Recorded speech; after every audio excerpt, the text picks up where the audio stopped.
Salut à tous, c'est Mister T. Aujourd'hui, on se retrouve pour une nouvelle vidéo. Cette vidéo va parler de l'épisode 5 de la saison 1 de WandaVision. Alors, avant de commencer cette vidéo, plusieurs informations. Premièrement, cette vidéo du coup sur le dimanche, parce que j'avais fait un post sur Instagram. Voilà, donc d'ailleurs, si vous voulez des informations en bref, ou du jeu, même pas des informations, mais juste des petites choses à savoir, n'hésitez pas à me suivre sur Instagram, tout simplement, parce que bon, il y a de l'actualité au lieu d'upload une vidéo. Je fais une story et puis je vous le dis directement. Donc voilà, donc en fait j'ai eu des gros soucis de connexion, voilà. Et donc du coup, de mercredi à samedi, je n'ai pas eu de connexion, ce qui donc du coup m'empêchait de sortir la vidéo samedi à 10h. Donc du coup, je la sortirai dimanche à 10h avec un jour de retard, voilà.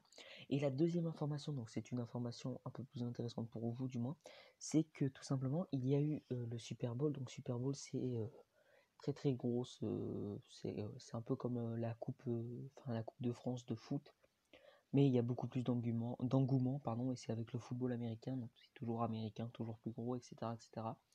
Et donc du coup forcément, forcément, très généralement les marques et les boîtes de cinéma en fait en profitent pour faire des grosses pubs, des bonnes annonces, etc. Et donc du coup on en a eu plein, et donc du coup oula. Et juste avant que je commence à tourner cette vidéo, j'ai vu que donc je suis abonné à une chaîne qui diffuse des trailers en tout genre, et donc du coup j'ai vu que le trailer de Shang-Chi fuité, oui, j'ai dit fruité, bon voilà. Et donc du coup il avait fuité, donc du coup voilà, je l'ai pas encore vu, je le regarderai juste après cette vidéo. Mais après c'est pas des trailers, c'est plus des petites images, etc. Mais bon voilà, toujours très très intéressant à voir. Donc voilà. Donc du coup, on va tout de suite arriver sur l'épisode de WandaVision. Donc l'épisode de WandaVision, premièrement, j'ai vu que maintenant on avait plusieurs informations. Enfin, par épisode, on avait deux informations. Une information très importante dans le monde de Wanda, une information très importante dans notre monde à nous. Enfin, dans le monde normal, quoi. Donc du coup, là, donc je dirais deux informations très importantes. Mais premièrement, je vais situer l'épisode. Donc l'épisode, en fait, ce qui a fait la grande différence de cet épisode, c'est qu'en fait, l'épisode 1, 2, 3, il était chronologiquement, il se déroulait normal. Ensuite, on a eu l'épisode 4 qui a repris tout l'épisode 1, 2 et 3. Et là, du coup, on a pris à la suite, mais on avait les deux points de vue dans l'épisode. C'est ça qui était très intéressant. Donc, du coup, voilà, je vais pas revenir sur le fait que les jumeaux ont une croissance démesurée, etc., etc. Bon, voilà, ils ont déjà 10 ans. On a de plus en plus d'informations concernant les personnes. Maintenant, on sait que les personnes, en fait, c'est pas des personnes inventées, c'est vraiment les vrais habitants du village. Déjà, avant, on le savait. Et là, maintenant, du coup, on sait que c'est les habitants du village, mais que c'est surtout... je trouve, en fait, on s'est vraiment plongé dans leur point de vue, et du coup, en fait, ils souffrent vraiment, même si Wanda, elle fait ça pour son bien, et qu'elle dit qu'ils ne souffrent pas, c'est juste qu'elle modifie leur pensée. En fait, ils sont vraiment prisonniers, et Wanda les fait prisonniers. Et donc du coup c'est là où en fait Wanda est vraiment la méchante de cette série. Autant avant ça dépendait du point de vue, mais là c'est vraiment la méchante de la série. D'ailleurs on voit que tout le monde le dit, hormis Darcy. Enfin on compte pas Vision, parce que Vision, et encore Vision s'est bien énervé à la fin de cet épisode. D'ailleurs on va parler tout de suite. Vision s'est rendu compte, parce que c'était un de ses collègues de travail qui a dit qu'il souffrait, etc. Parce que Vision en fait il peut modifier cette réalité également, et je suppose que ses enfants aussi.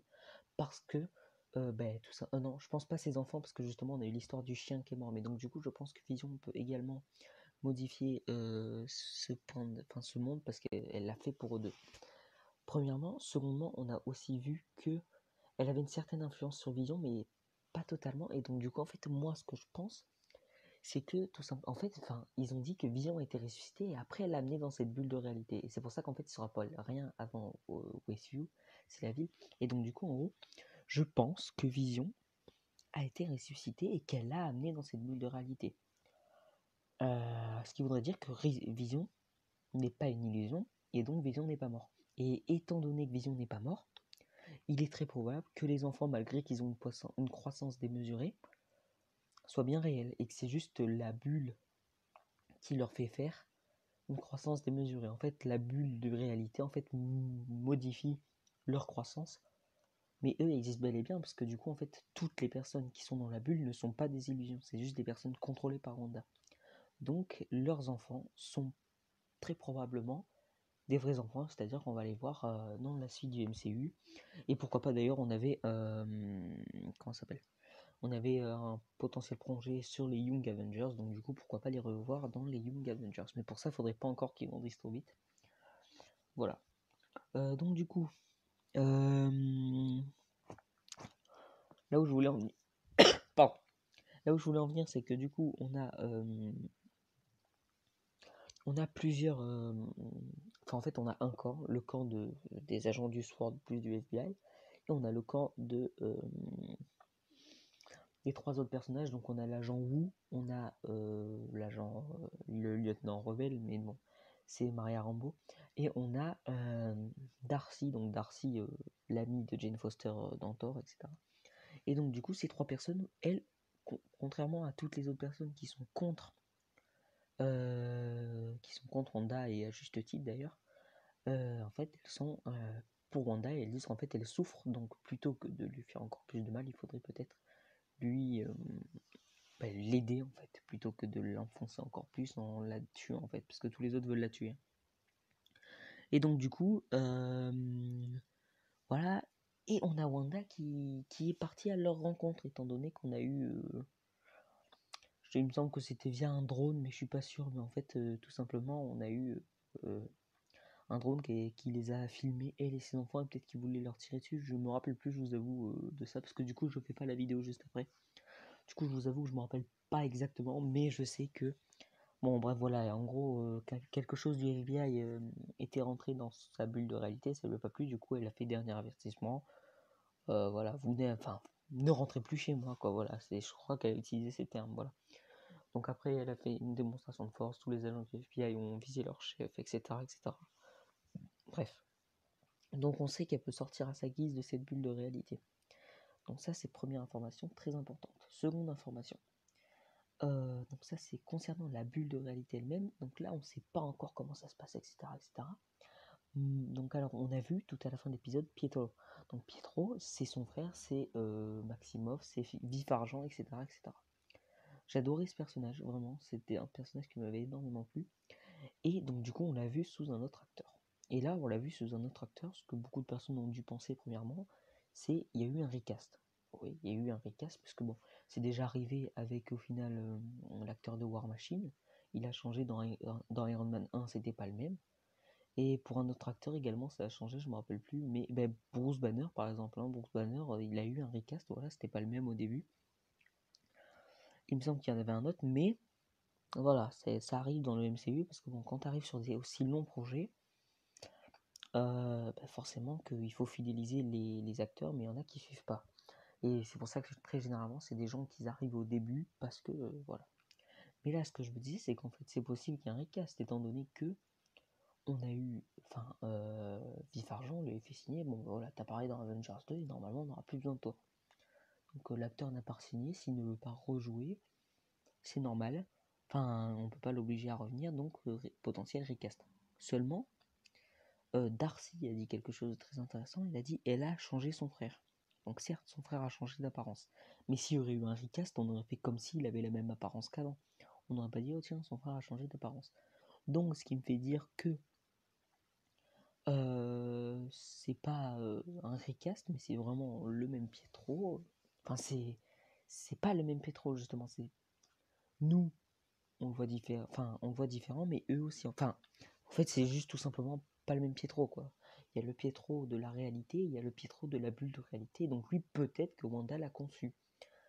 Tout simplement voilà. Et là c'est là où ça commence à devenir compliqué. Voilà la bulle de réalité, parce que jusque là, bon, à part ses enfants qu'elle a conçus forcément, elle avait conçu personne. Elle avait créé personne. Toutes les âmes qu'il y avait dedans étaient déjà vivantes avant.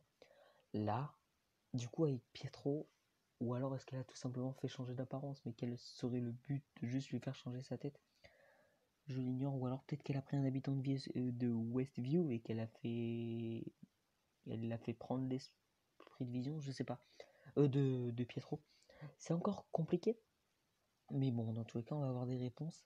Mais ceci dit, on a déjà fait la fin enfin oui, on a déjà fait la moitié de cette série WandaVision, étant donné qu'il y a 9 épisodes. Voilà, donc 9 épisodes. Ensuite, on aura 2 épisodes de Les légendes de Marvel. Et ensuite, on arrivera directement sur Captain America. Faucon et le soldat de l'hiver. Voilà, donc cette vidéo est déjà terminée. Donc j'ai soulevé les 2 gros points qui pour moi étaient importants à retenir de cet épisode. À savoir du coup que Wanda peut aller dans une bulle et dans l'autre sans aucun problème. Et également enfin bref, et également le fait est que Pietro soit revenu à la vie, entre guillemets. Donc voilà, c'est les 2 choses à retenir de cet épisode. Donc j'espère que cette vidéo vous a plu. Donc mercredi prochain, parce que du coup, en fait, là, c'était pas un problème de connexion, c'était tout simplement que j'avais des contrôles à réviser. Donc du coup, mercredi, je sortirai la vidéo sur la Mangatech et ensuite, je vais faire des vidéos dans quel ordre regarder chronologiquement les Marvel et les Star Wars, parce que c'est vrai que Star Wars, ça commence à devenir un univers complet. Donc je vais faire ça, ce sera sur 2 semaines. Ensuite, je vais faire un autre projet autour de Star Wars et Marvel. Je vais faire un autre projet autour de ça. Et ensuite, je pense sortir un mercredi, parce que bon, ça va arriver assez prochainement. Donc le mercredi juste avant, j'ai déjà tourné toutes les réactions pour les trailers. Donc tous les trailers qu'on a eu, hein, voilà, donc Loki, etc., etc. Donc j'ai déjà fait les vidéos réactions, mais en fait je les sortirai pile au moment où ça sortira, comme ça au moins ça vous remettra dans le bain juste avant. Donc voilà, j'espère que cette vidéo vous a plu. Si c'est le cas, n'hésitez pas à vous abonner, à la partager et à la commenter pour dire si cet épisode vous a plu. Personnellement, moi cet épisode il était très très bien. On s'est remis dans le bain directement, donc je lui mettrai une note de un beau 8,5 sur 10. Moi je dirais un beau 8,5 sur 10. Voilà, cet épisode m'a vraiment plu. Voilà, donc merci d'avoir regardé la vidéo jusque là et à bientôt. Au revoir tout le monde.